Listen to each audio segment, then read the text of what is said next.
Hello दोस्तों, मैं हूं आपका होस्ट संतोष विनोद कुमार कुशवाहा और आज की इस वीडियो में प्रिजन ब्रेक एपिसोड नंबर 21 गो की कहानी को आपके सामने एक्सप्लेन करने वाले हैं।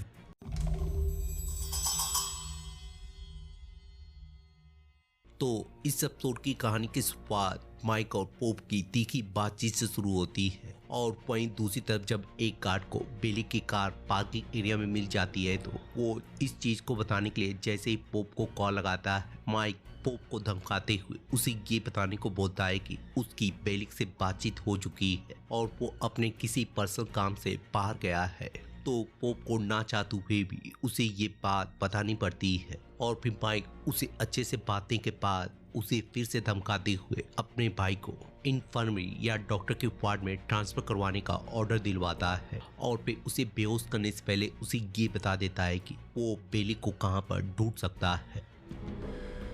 I'm sorry, Henry.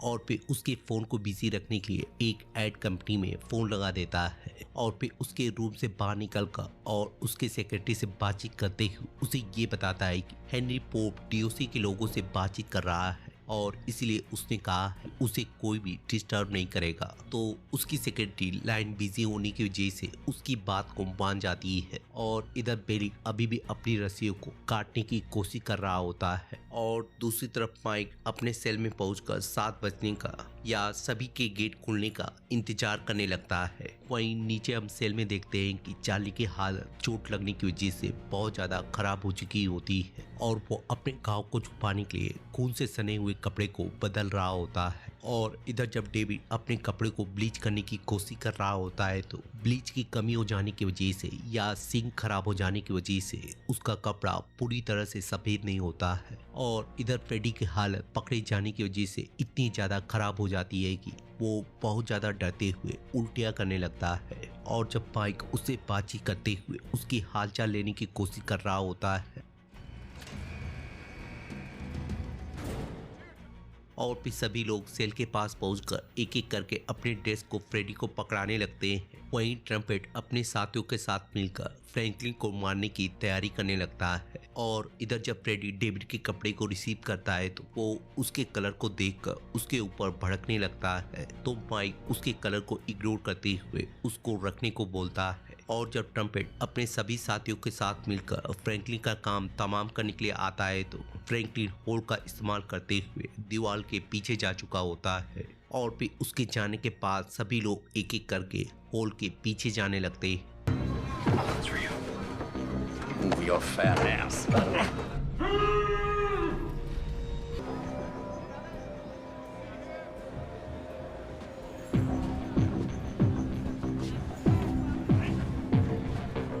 और फिर हम माइक के होल के अंदर जाने से पहले देखते हैं कि उसके हाथ में एक पाउडर का पैकेट होता है और जब सभी लोग उसको बंद करने के बाद बड़े होल के अंदर जाने लगते हैं तो इधर बेलिक अपने मुंह पे लगे हुए टेप को काटने में कामयाब हो जाता है और जब अपने टेप को काटने के बाद वहाँ पे चिल्लाने लगता है तो माइक के साथ साथ बाहर जा रहा गार्ड उसकी आवाज़ को सुन लेता है और जब उसकी आवाज़ को सुनकर वो लोग अंदर जाकर चेक करने लगते हैं तो नीचे टी बैग भी बेली के पास पहुंचकर उसकी आवाज़ को शांत कर देता है और वो लोग किसी की आवाज़ ना सुन पाने की वजह से वहाँ से चले जाते हैं और फिर उनके जाने के बाद वो लोग बेली को घसीट कर और एक जगह पे बैठाने के बाद उसे एक एक करके गुड बाय बोलने लगते हैं। और जब बेली डेविड को देखकर उसके बारे में बताने ही वाला होता है, डेविड अपना रौद्र रूप दिखाते हुए या अपना हाथ साफ करते हुए उसका मुंह बंद कर देता है।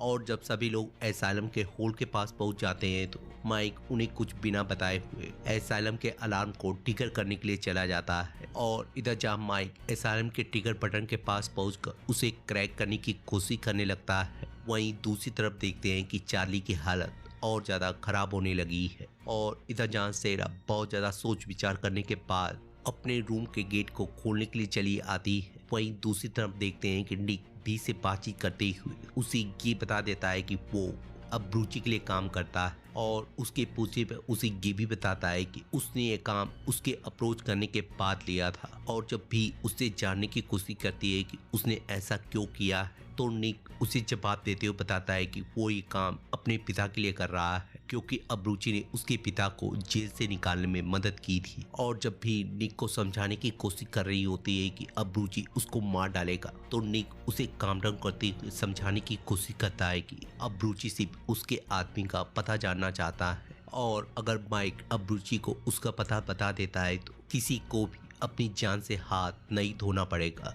और तभी अब्रूची के आदमी का उसे कॉल आ जाता है और फिर वो बी को गन पॉइंट पे लेते हुए उसे डिलीवर करने के लिए चला जाता है। और इधर हम दूसरी तरफ देखते हैं कि कंपनी के लोग वाइस प्रेसिडेंट कैरोलिन से छुटकारा पाने की बातचीत कर रहे होते हैं। और जब वो दोनों समांता को अपने पास बुलाकर उससे जानने की कोशिश करते हैं कि क्या कैरोलिन शांति से अपने पद से इस्तीफा दे देगी, तो समांता उन्हें जवाब देते हुए बताती है कि कैरोलिन कभी भी शांति से अपने पद से इस्तीफा नहीं देने वाली है, और अगर उससे उसके प्रेसिडेंट बनने का सपना छीन लिया जाता है तो उसके पास खोने के लिए कुछ भी नहीं रह जाएगा। और वो गारंटी दे सकती है कि वो इसके बाद उनके लिए बहुत ज़्यादा खतरा बन सकती है। तो कंपनी के लोग अपने बॉस से जानने की कोशिश करते हैं कि हमें उसके ऊपर फैसला लेना पड़ेगा। और इधर जब सारा अपने वार्ड के अंदर पहुंचती है तो लिंकन को अपने सेल से शिफ्ट करते हुए इन्फर्मरी वार्ड में ले जाया जा रहा होता है, और वो उसे घूरने के बाद अपने रूम में पहुंचकर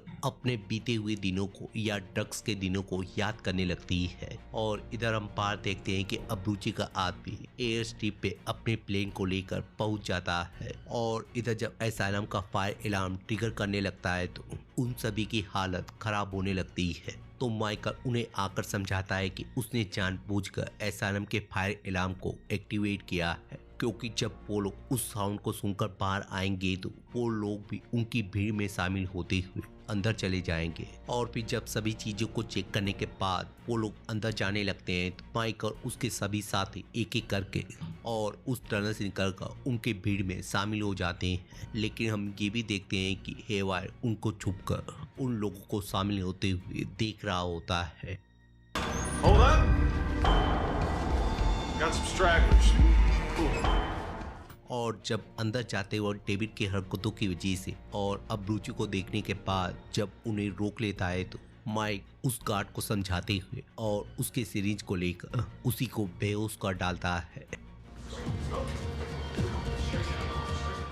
और इधर जब निक वी को अब्रूची के ठिकाने पे ले जा रहा होता है तो उसका मूड पूरी तरह से बदल जाता है, और वो वी को अपने बंधनों से आज़ाद करने के बाद उसे एक टैक्सी में बैठाकर ब्लैकफुट मोन्टाना के लिए या स्टेटमेंट के घर के लिए रवाना कर देता है। और जब अपने घर पहुंचकर अपने डैड को लेने के लिए जाता है तो अब्रूची के आदमी वहां पे पहले से ही उसका इंतजार कर रहे होते हैं, और जब उनके पूछने पर वो भी का लोकेशन उन्हें नहीं बताता है तो वो लोग उसके डैड को मारने के बाद उससे फिर से पूछते हैं तो वो उन्हें तभी भी का लोकेशन नहीं बताता है, जिसके बाद वो लोग उसे गोली मारकर उसका काम तमाम कर डालते हैं। और इधर जब दूसरी तरफ कंपनी के हरकतों की वजह से कैरोलिन पूरी तरह से घबरा जाती है तो पॉल उसे काम डाउन करते हुए समझाने की कोशिश करता है कि कंपनी के लोग उसका टेस्ट ले रहे हैं, लेकिन उसे अपने आप पे विश्वास रखकर अपने गेम को या अपनी चाल को चलना पड़ेगा। और इधर माइक डेविड को बेली के एक्सपोज के बारे में बताकर उसे समझाता है कि वो जेल से बाहर जाने के बाद अपने रास्ते को खुद चुनेगा।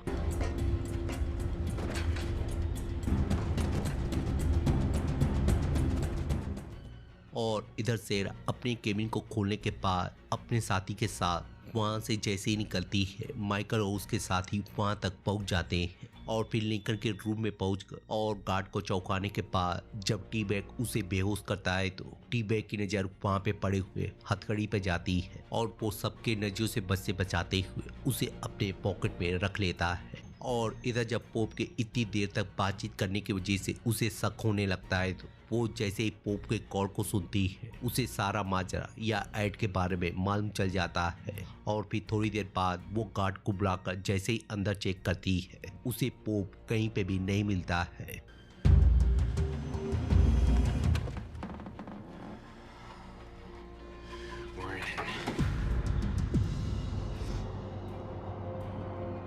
और इधर माइक और सभी लोग उस रूम के अंदर पहुंचकर और खिड़की को तोड़ने के लिए वाटर पाइप की मदद देते हुए जब लिफ्ट का यूज करते हैं तो वो लिफ्ट नीचे नहीं जाती है। तो डेविड उनकी मदद करते हुए और लिफ्ट को नीचे ले जाकर उस खिड़की को तोड़ डालता है। और जब सभी लोग अपने कपड़े को बदलकर वहां से भागने की तैयारी करने लगते हैं तो हेवायर उनका पीछा करते हुए वहां तक पहुंच जाता है। I'm gonna make a little person-to-person call here. Hey, Wire, just take it easy. He's in.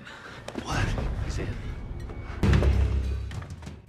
और फिर लिंकन के जाने के बाद अब रुचि अपनी चाल चलते हुए और उन्हें धमकाते हुए अल्फाबेटिकल ऑर्डर में जाने को बोलता है। और जब सभी लोग उसकी बात को मानकर तार को पकड़कर जाने लगते हैं तो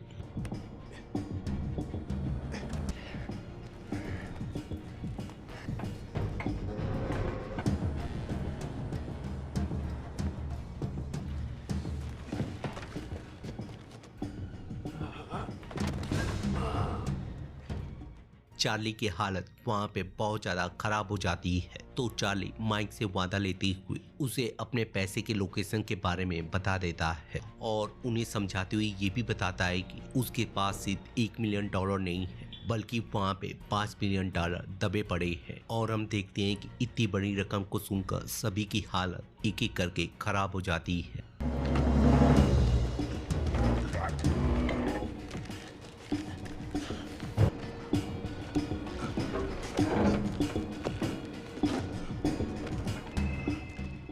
और इधर जब पोप को खोजने के लिए वो लोग उसके मोबाइल पे फोन करते हैं तो उन्हें पोप का लोकेशन मिल जाता है। और इधर सांची अपने मोटीपन को देखते हुए माइकल को जाने का ऑफर देता है, लेकिन माइकल जैसे ही आधे रास्ते तक पहुंचता है वहाँ पे सारी लाइटें सारे अलार्म बजने लगते हैं और सांचे इस चीज से घबराते हुए या पकड़े जाने के डर से वो भी माइकल के चढ़े होने के बावजूद भी उस पे चढ़ जाता है।